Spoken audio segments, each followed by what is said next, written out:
Shalom, shalom watu wa Mungu. Assalamu alaikum kwa wale ambao wanapenda salamu hizo.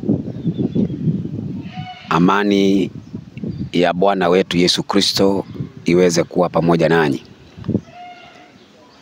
Mimi ni wenu mwinjilisti Francis Ndacha, nikiwa katika nchi hii ya Kenya. Sehemu inaitwa Mtwapa. Mtwapa iko pwani katika kaunti inaitwa Kilifi. Kaunti ambayo inaitwa Kilifi.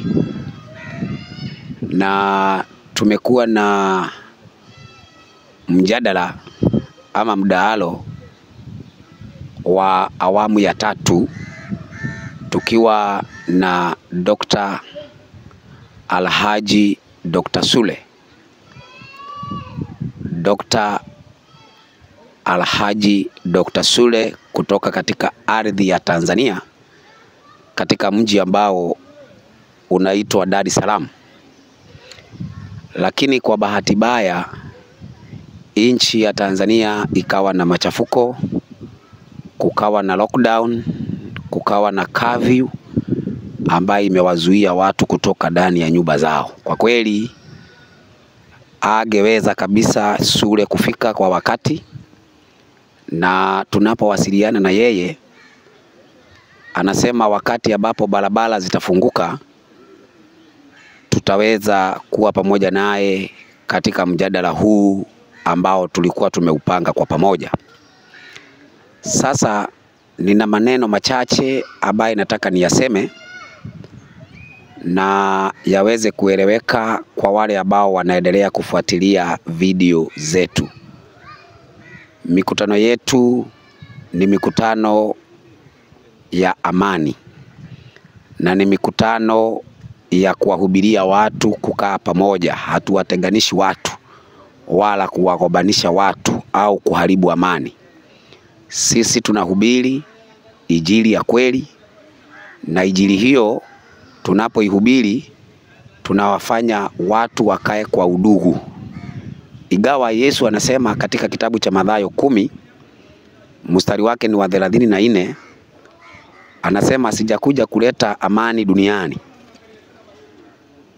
Sijakuja kuleta amani duniani bali upanga.